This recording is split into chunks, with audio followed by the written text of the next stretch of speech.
Stood on the block in that rain. Cause I gotta get it. Cause I gotta get it. We out on the mission. Okay, truck on. We stood on the block in that rain. Used to post up on them benches. We really come straight from the trenches. Niggas, they hate and they envy. This money is filthy, but nigga, I gotta go get it. Ain't wasting my time with these bitches. They telling me lies and I act like I listen. You catch me in traffic and I got my glizzy. I ride with that gang and we out on a mission. And we on a mission to get it. Told Lil Day go run up them digits. Ain't about money, then a nigga can't listen. Stay down too long, straight to the millions. Move low key, now they all in they feelings. Wrong play made, and them young niggas blessing. 20s and 50s, that's all that we hearing. Still in the trap, cause I gotta get it. I gotta get it, my nigga. And it's Samaria Lee. And today's topic is start now, optimize later. We have to realize that there is no perfect timing. The timing is always now. So people, let's stop procrastinating and go for the things that we want. Do the things we want. Yeah, just go for it. And this topic was inspired by a quote by Zig Ziglar. It goes, you don't have to be great at something to start, but you have to start something in order to be great. Would you like to elaborate on that quote? So, it's a very powerful quote, first and foremost. Like, shout out to Zig Ziglar. I listen to him, like, all the time. Like, I know some of his motivational speeches, like, verbatim, word from word. Like, I love his analogy on how, like, we should move in life. And that statement is very, very powerful because most of us are afraid to start. Mm-hmm. And it being said, most of the time it's either that we don't think we're good enough to do it, we don't think we have the resources to do it, or we just second guess ourselves all the time. And doubt creates fear, and then fear hinders you from going and growing and learning and getting better. So you just have to start. Like, don't think about anything because it is hard. Starting a business is hard, especially if you're doing it by yourself. And I know for me, like, I have a hard time, like, staying consistent. Like, I'll start something, I'll be enthusiastic about it, and then, like, a couple months, I see that it didn't grow as fast as I thought it would in the beginning, and then I'll stop and try to start something new.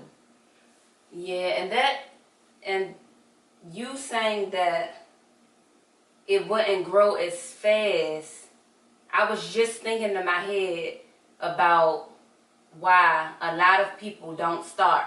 And I feel like a lot of us don't start and we procrastinate on starting because we looking at the end game and how far in between we are from the end game, from the beginning to the end game. And if you looking at how far away you are from the end game, then you're gonna give up every time. Instead, I think we should focus on how far we've came since we began. Yeah.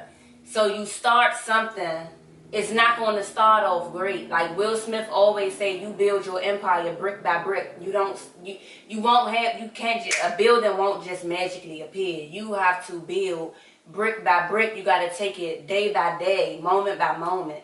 And when you're about 2-3 weeks in, look at your progress from week 1 to week 3. Don't look at how far you are from the end.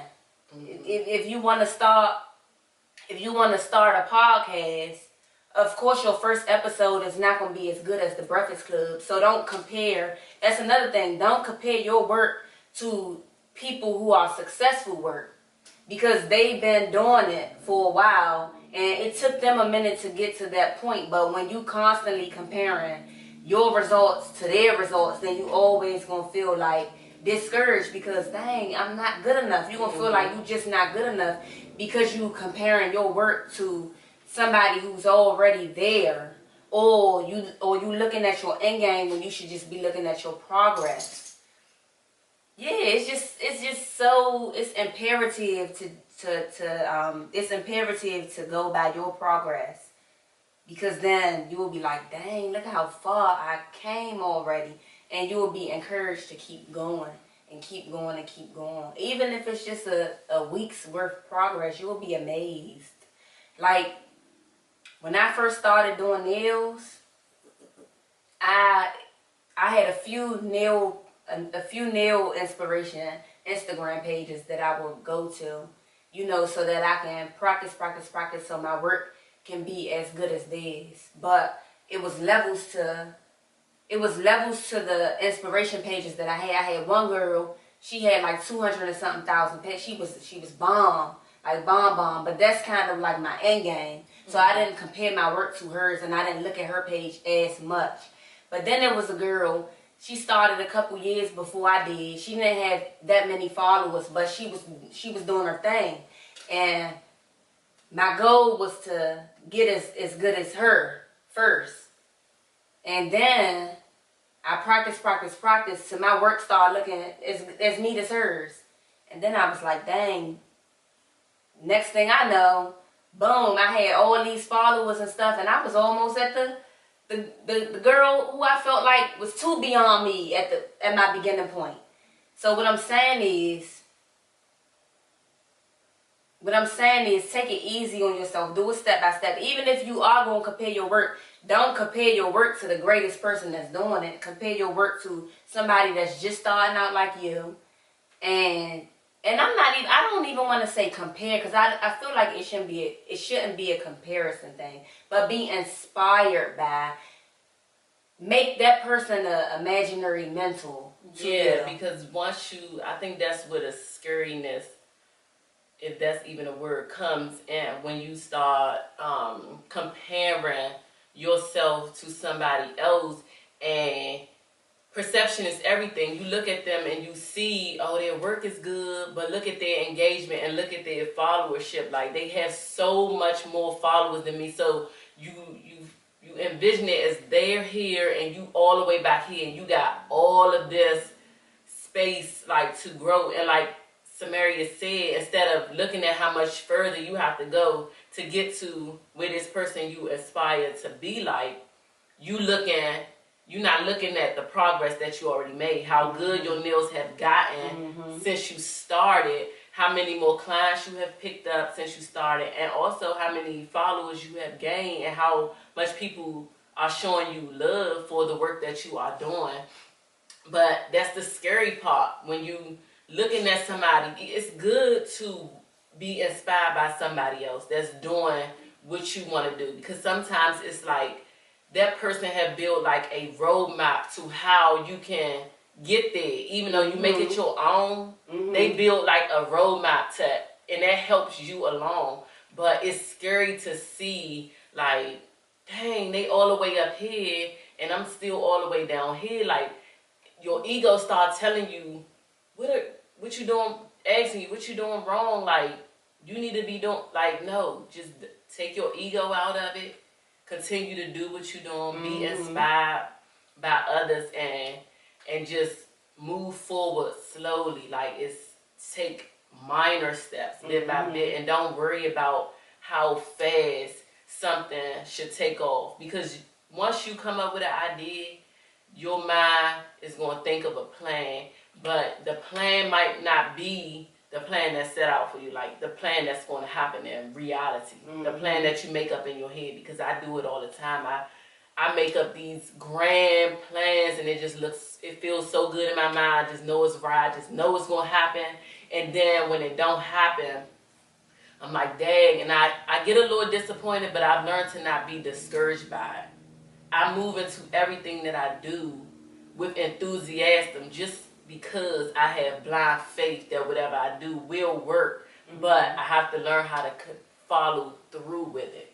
Yeah, and you follow through with it. You use your inspiration as your, like I said, your imaginary mentorship and your guidance to get there. But don't compare and contrast, because that's where the discouragement comes from. And also, use your inspiration and the people that you are inspired by as imaginary mentorship and guidance to help you throughout your journey. And another good thing to do instead of being so focused on your end results, like I want to be a billionaire from this. Instead, get a pen, get a paper. It's power in writing out and manifesting. Like when you write, you manifest. So get a pen and a paper and write down your short-term goals for this company or this business or this endeavor and what you want to see from it in a short-term aspect. When I first started doing nails, I wrote out how many clients per week I wanted and how much money I wanted to make per week from that amount of clients. And the crazy thing is, I think I wrote down I wanted to have 2 clients per day. So that's 10 clients per week. And I don't remember the exact numbers that I wanted to make, but when it was all said and done, I was having like 16 to 18 clients per week. And I was making way more than I wrote out on the paper. And so instead of me being discouraged by, I'm going to start this nail business, I'm going to blow up, I'm going to be a millionaire off of it, I was encouraged by surpassing the numbers and the goals for myself, my weekly goals. And then also, when I thought, because I criticized myself throughout that whole journey, even in the end when people thought that I was just this best nail tech, I still felt like I had room to grow. Like the nails still weren't as perfect as I wanted them to be.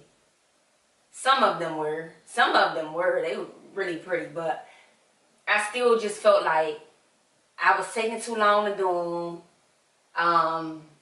And what else? After the foundation, I had too much fixing to do, too much correction to do. So I just felt like the foundation wasn't perfect. And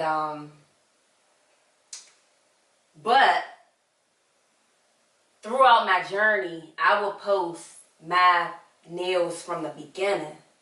And then when I go back and look at my nails from the beginning, I just couldn't do nothing but give myself grace, because I'm telling you, it went from leprechaun nails to like some bad and bougie, classy nails. Well, not bougie, but just the classy nails. One girl came to get her nails done. She said, I want the bougie set. You do bougie nails. That's where I got that from. But anyway, yeah, when I stopped focusing on the end results, and I just started going week by week, and I just started looking at my progress, my work, my prior work to my work now. I stopped looking at other nail pages because it was a little intimidating. So I just started comparing my work to my previous work, and that helped me out so much.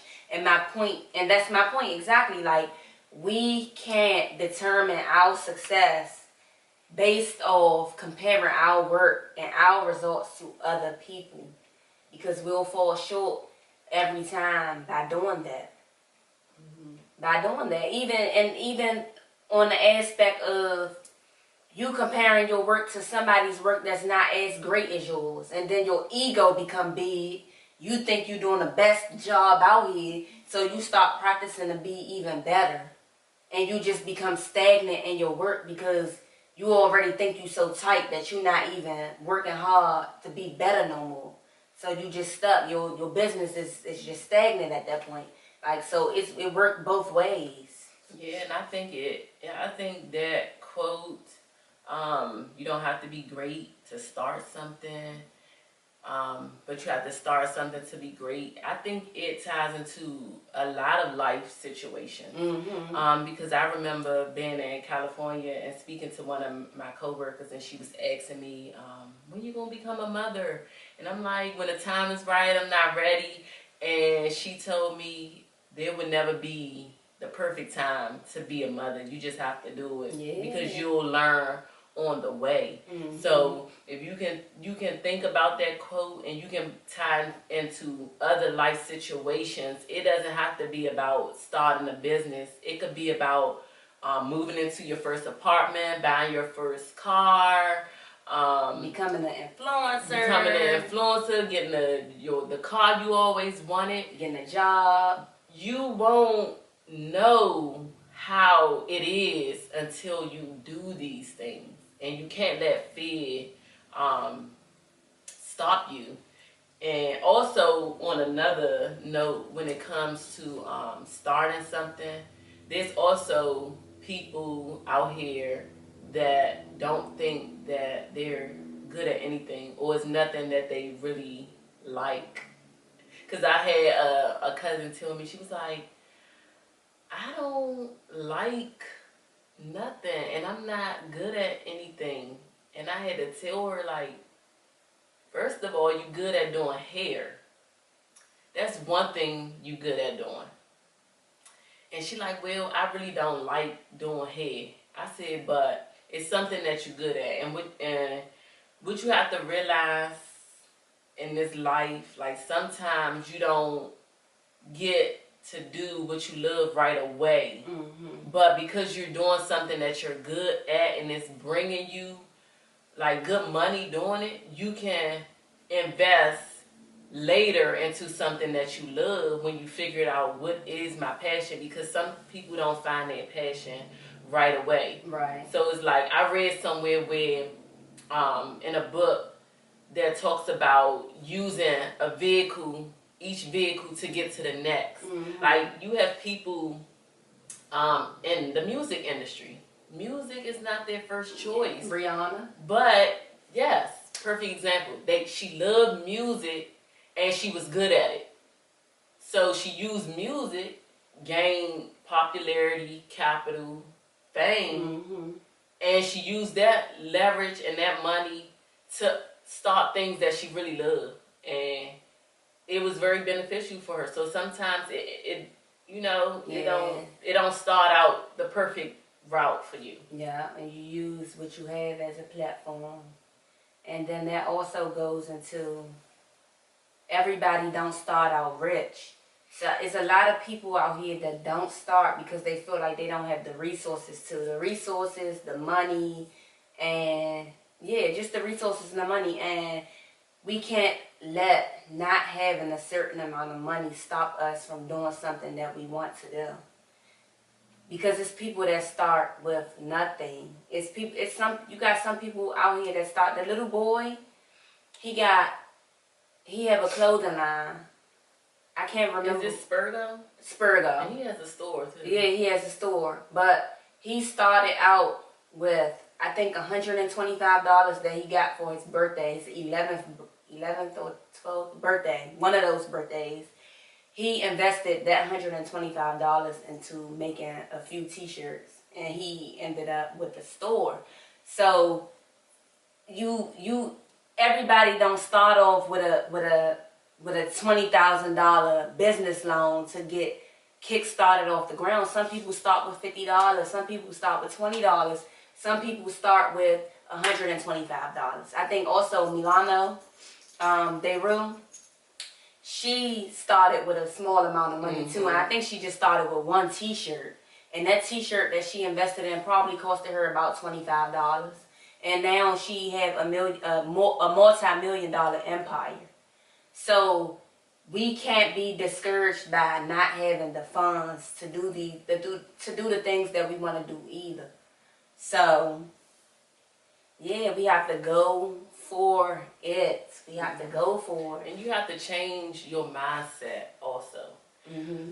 That's very, very important. Like your mindset and the way you think about the things that you deserve and what should come to you is very, and I say that because that is the separation between people that are successful and people that are not. It's just the mindset. People with a positive mindset, they just, more things flow to those people. Mm-hmm. If that makes sense. Like, if you wake up and you just think positive, like, all day long, and you tell yourself, like, I know I can do this. How can I do this? your mind start formulating ways that you can get it done. Once you tell yourself, I can't do that, like, you shut your mind off to, like, the possibilities of things. Yeah, because your mind automatically, the mind is a crazy thing. So once you tell yourself, I can't do this, your mind is going to give you everything that support that statement. Yeah. So it's so crazy how whatever you tell yourself it's true. So whatever you tell yourself is true, because if you say I can't or you say I can, it's true. But whichever statement you say, your mind is going to give you everything in support of that statement. So you say, I can't drive. Your mind going to start giving you all these reasons why you can't drive. There's too many people on the road. You got anxiety. What if you get in a car crash? Anything. Your mind just going to start supporting whatever you saying you can't do. I can't go to work today. Your mind going to start giving you all the reasons why you can't go to work today. But when you say you can, your mind is also going to give you support on why you can. Like, okay, I can start a podcast. Yeah, I can start. And then your mind going to start telling you, all I need to do is get some lights, a camera, like whatever easy peasy. Like when you tell yourself, I can do this, your mind will support that. When you tell yourself, I can't do this, your mind will support that as well. So it's like we determine our destiny. Like we are the creators of our destiny, because the mind, the pen and the paper, writing stuff down, it's powerful. It's how you manifest. And you can manifest in good or you can manifest bad. It's all up to you. And with that being said, like, as far as the mind telling you, like, you can't or you can do something, it's because, like, we are very intricate human beings. And I say that because our whole makeup is made to protect us. Like, our body fights off disease. Like, we are made to be able to protect ourselves, to heal ourselves. Like, call me crazy if you want, but this is what I believe. And the mind protects you from thoughts. So once you say that you can't do something, your mind is going to support that. And once you say that you can do something, your mind, which is your ego is there to protect you. So you have to learn how to use your ego for good. It's like a reverse psychology type of thing. Use your ego for good. Like, if you feed yourself positive information and positive thoughts, then your ego will work for you. But if you feed yourself negativity and negative thoughts, then your ego is working against you, because it's going to support those negative thoughts. But we want positive thoughts. If you understand what I understand what you're saying. I'm just trying to correlate, because I read something that said the ego only likes negativity. So the ego only survives via negativity. So I'm trying to think how to use I'm trying to think how I'm just trying to understand the ego part of it. Like, cause I read something that said that the ego can only thrive when it's fed negativity. It only works through fear and negativity. So is it the ego that's going to work for you, or is it your highest self that's going to work for you? Is it the same? Good analogy. That's just, I was just thinking about when you said the ego, it just made me think about the book that I read that said the ego only thrives off negativity. Because, and then they say, in turn, they say we have to lose the ego, because the ego will hinder us from higher achievement. Okay, so maybe the ego is the negative side of it, but if you feed yourself positivity and positive thoughts, and your mind starts supporting that, what would that be called?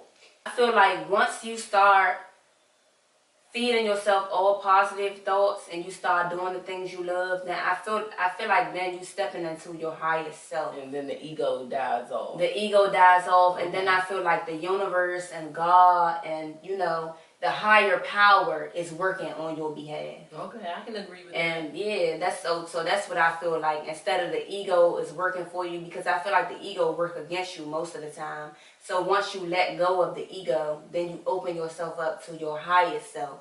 And the universe is working with you, the highest power, God, whatever we like to refer to the highest power as, then that's when I feel like that's what step in and start working for you. Okay, that makes a lot of sense. That makes a lot of sense. Because the ego is there to protect you, but it keeps you in fear. Yeah, exactly. It does. Which takes us to the next point.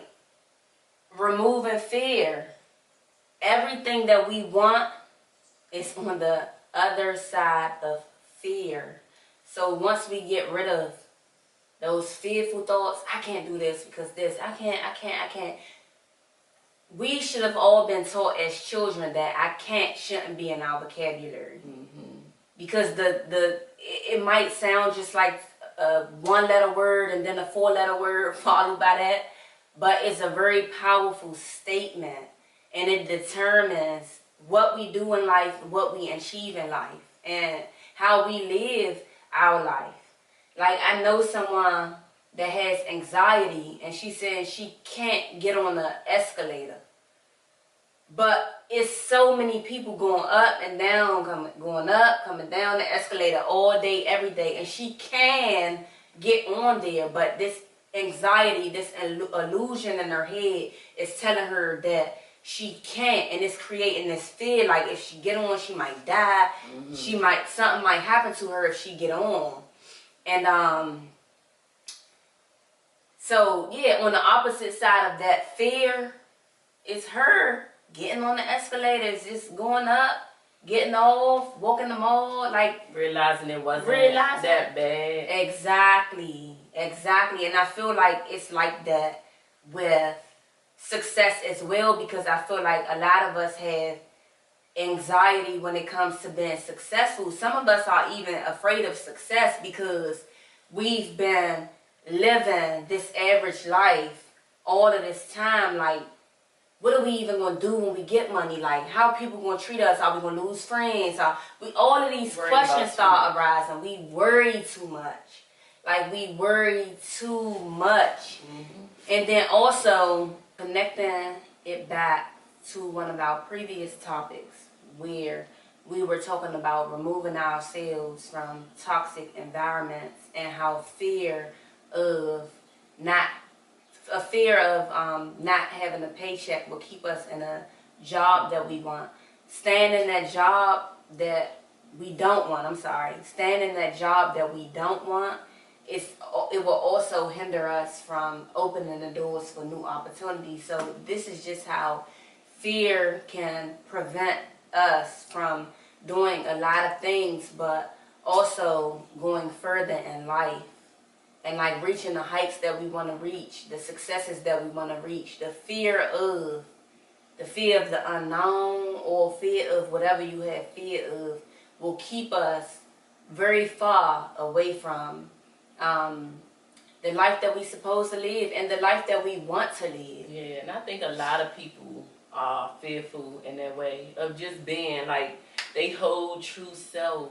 I believe there's people out here that they want to be all dressed up and stuff, but they afraid because they've been living this life of not doing that for so long. And then once they do it, they worried about other people saying, oh, you dressing like this now, you wearing lipstick now. Like, they afraid of that, so they just stay in their comfort zone when you have to move outside of your comfort zone. And Les Brown said, you want to find dreams, the most dreams, aspirations, he said, at the cemetery. Like, people dream, but their dreams die with them because they don't move forward. And I think it's mainly because of fear. Mm-hmm. You can't be afraid to fail, to look crazy, to be embarrassed sometimes, humiliated, or to be nervous. I know when we did our that fashion show, our first one, and we had to get up there and talk, like, I was a nervous wreck. I could not talk. Had to let you talk the whole time. I was so freaking nervous. But after doing it, and I wish I would have talked, because sometimes I feel like I have a lot to say, and I always been afraid to speak in front of people. Like, that was the main reason why I didn't like school, because I didn't like presentations and having to get up there and talk in front of people. But it's like after you do something, you realize it wasn't that bad. Mm-hmm. Even if it's scary, like, it wasn't as bad as I thought it would be. And there's an interesting thing about fear, is that once you have this fear, right? It's huge. The more you take on that fear and you just push through it and you do the things that you want to do, even if you're afraid, like, the fear gets smaller and smaller and smaller. Like, you still nervous. Nerves are good though, Mm-hmm. right? But the fear gets smaller, and then the more you're able to do those things that you set out to do. Mm-hmm. Because I just, this world is so much for us to see and do out here. We live in a small part of it. Like, each and every one of us, we live in a small part of this world, and it's like, there's so much more to see, like, to experience. Why wouldn't we want to do that? I think that we all want to do it, but I think the two biggest aspects of fear that we as people carry is the fear of being judged and fear of failing. So, And inadequacy, not being good enough. not being good enough. And I just feel like a lot of us feel like we look at celebrities, or I'm going to say celebrities because most celebrities are the people at the forefront. Mm-hmm. They're not the only people in the world who are successful with money. I mean, it's people that's way more successful than they are in the world, but they are at the forefront. These are the people that we see. We see their success right in front of us. And I feel like everybody want that. Like, everybody want to be as successful as celebrities are, but people don't think that they can. They don't think they are. They think they don't have enough. Like, I didn't come from nothing. I don't have enough. I'm not good enough. Like, I'm not as talented as they are. Like, I don't think that I could reach the heights that they can reach. And then they don't try because of fear of failing. Like, I ain't gonna be able to do it because I just know that's just not me. But you don't know, and then you underestimate yourself, and you don't know your true strength when you think like that. I mean, ego be in the way. The ego sometimes. And they afraid to look crazy. To look crazy. I mean, because sometimes to be successful, you gotta be crazy. You gotta be crazy. Yeah. Like, Tory Lanez was selling mixtapes out by metro stations and stuff. Like, people don't know that part. But that's the thing. Like, goes back to fear of being judged, and I feel like fear of being judged is number one, because who could even say that that's crazy?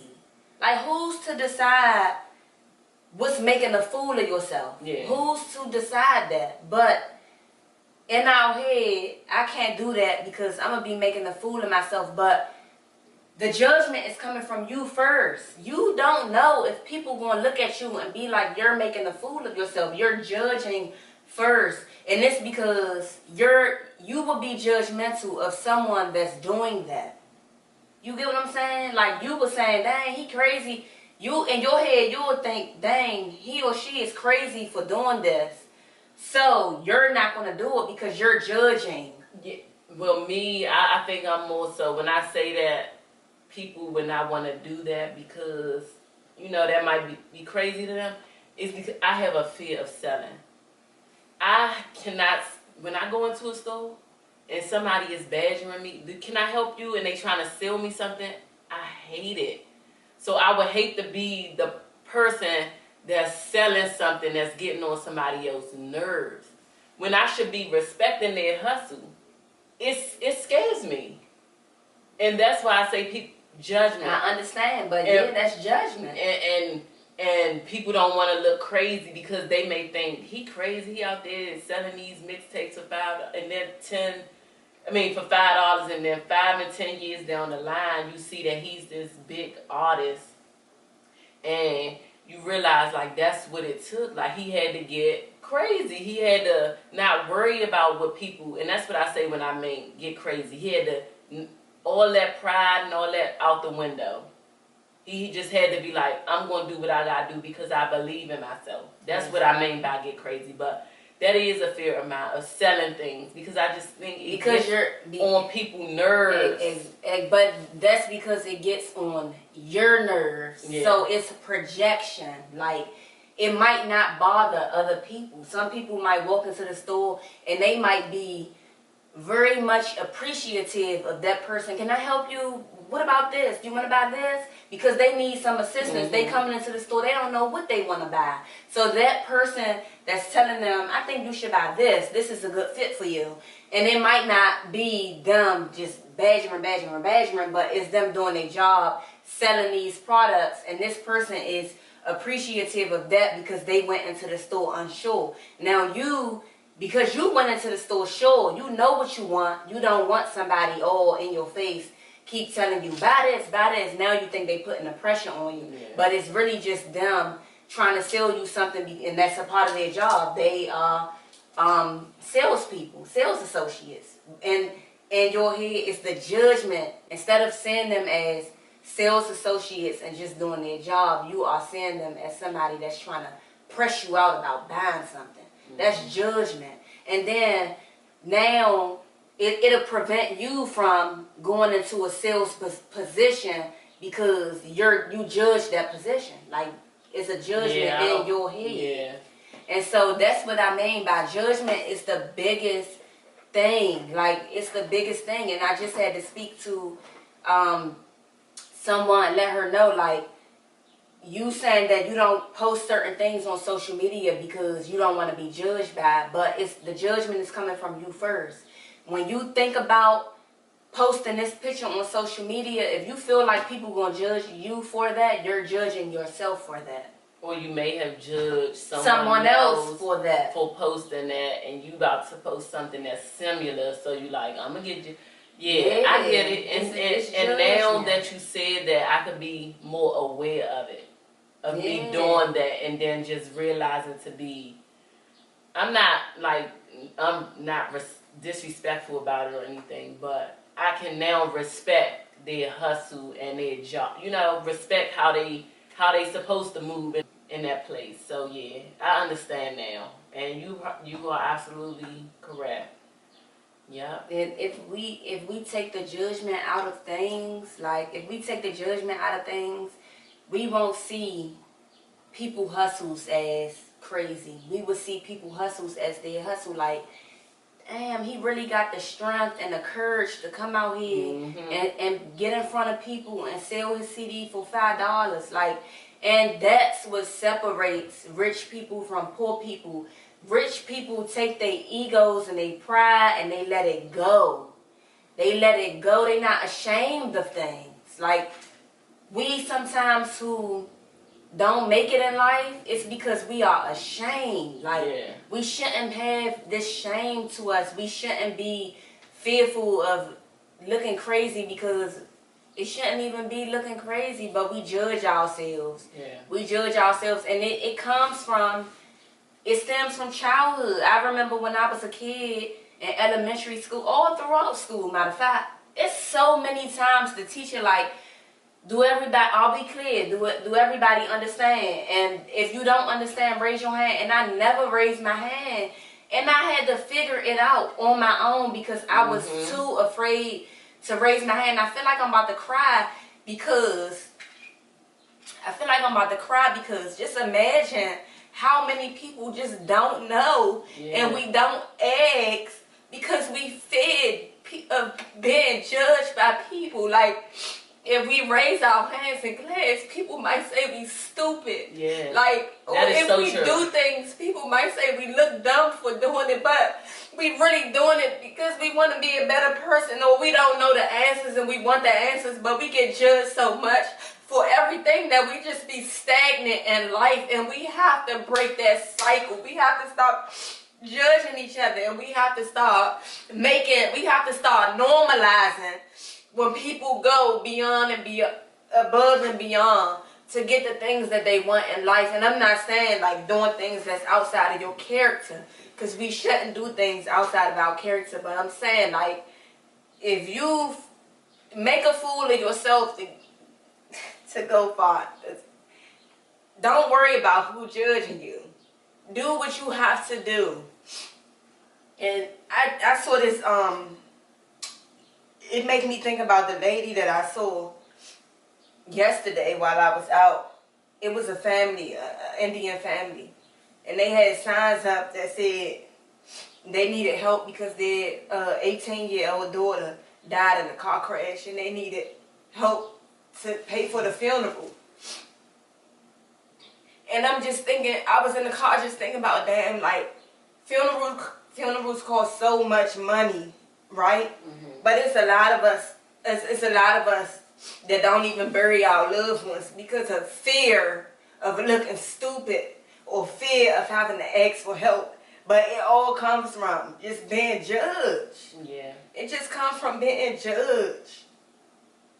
And that fear of being judged, man, it keeps a lot of us down. It does. Some of us are afraid to ask for help. I know I don't like to ask for help, and not because I might not need it, because sometimes I do. And it feels good when people do lend a helping hand and do help out. But I just don't like when people throw things back in your face. When they say, I did all of this for you, so I just prefer to figure it out on my own. But sometimes the best thing in life is help from another person, because you don't know everything and you cannot do everything. And some of us, like me, we have superwoman syndrome. We feel like we gotta carry everything on our shoulders, and we have to do it all. And we cannot do it all.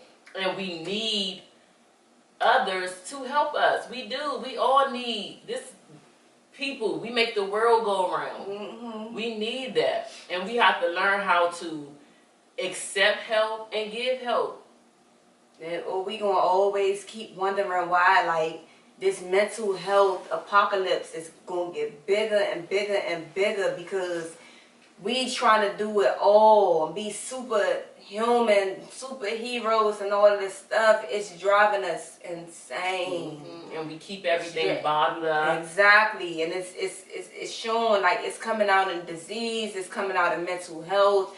A lot of us are getting, like, diagnosed with bipolar at a young age. A lot of us are having heart attacks at a young age. This stuff, the world is getting hectic because of, you know, the fear of being scared to ask for help, or fear of being judged, or already have been judged and just not even knowing how to, like, clear our conscience from it. Like, it's just a lot of stuff that fear does to us, and we have to lose it.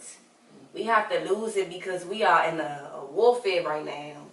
Yeah. Spiritual warfare, mental health warfare, and we have to win.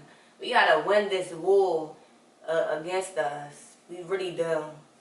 And sorry for getting off topic with that, but good stuff. It Good just came up. Information. I learned a lot for myself in this episode.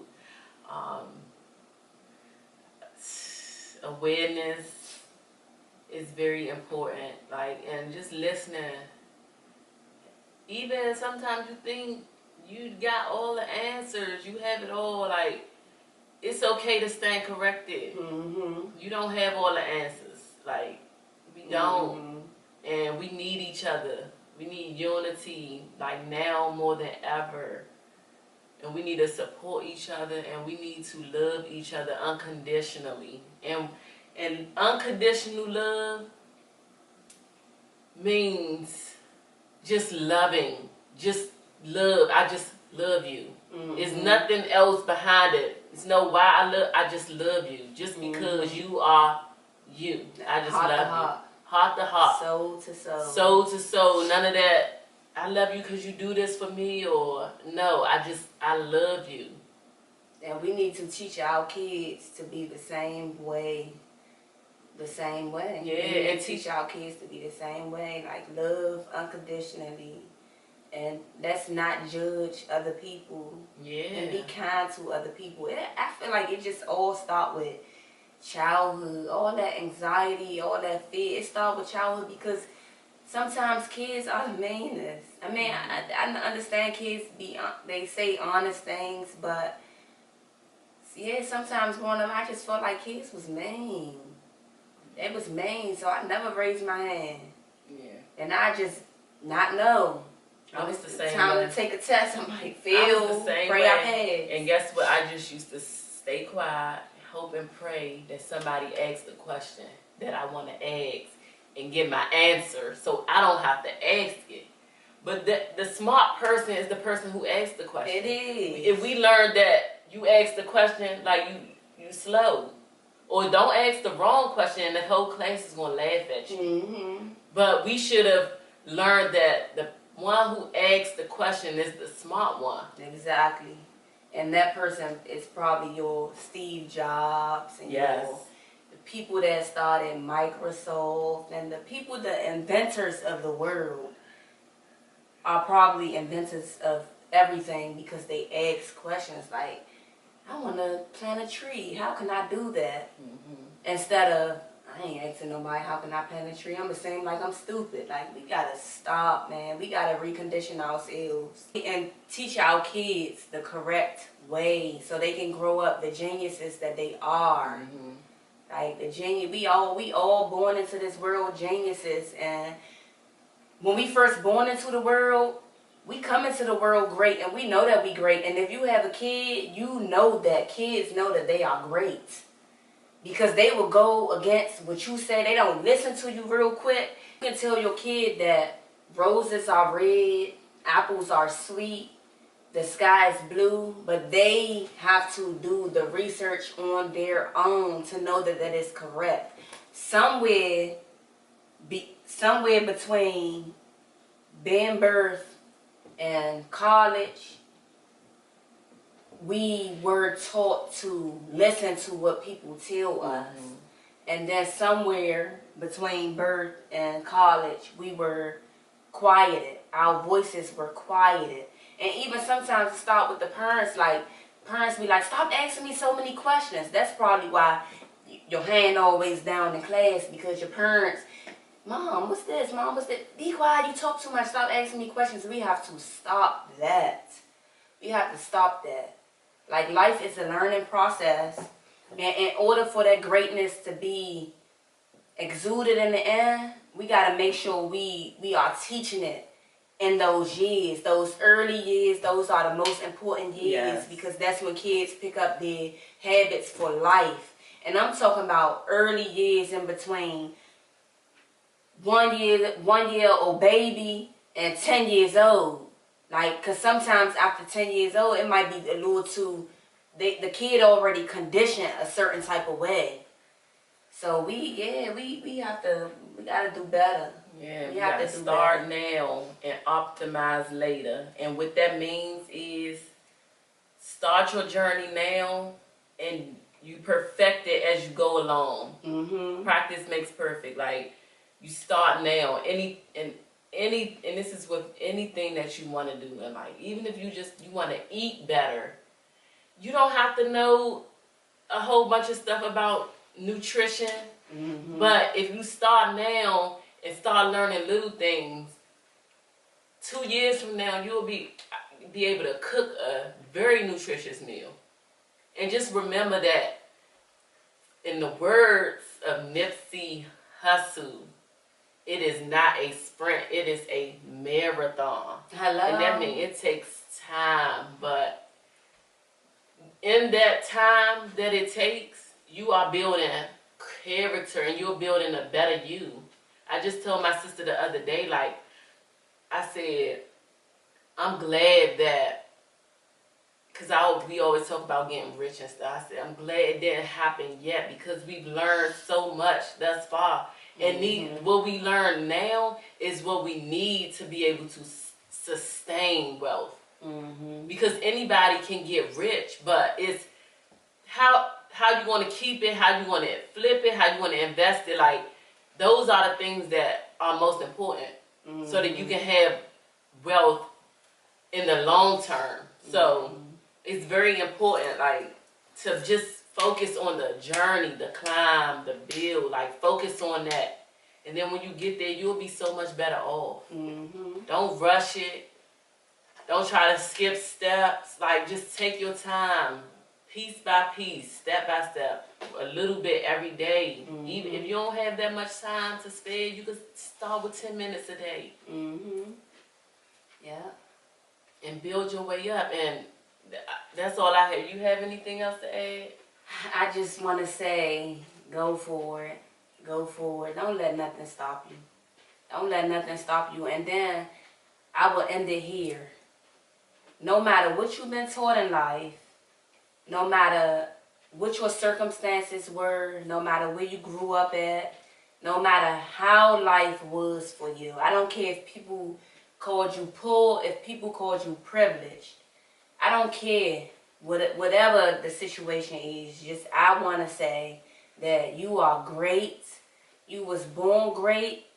The human is a beautiful, living organism to be. Like, take advantage of your capabilities as a human being. Take advantage of the fact that you have a mind to think. Be grateful for everything you have, all of your abilities, and use them. Use them to your advantage.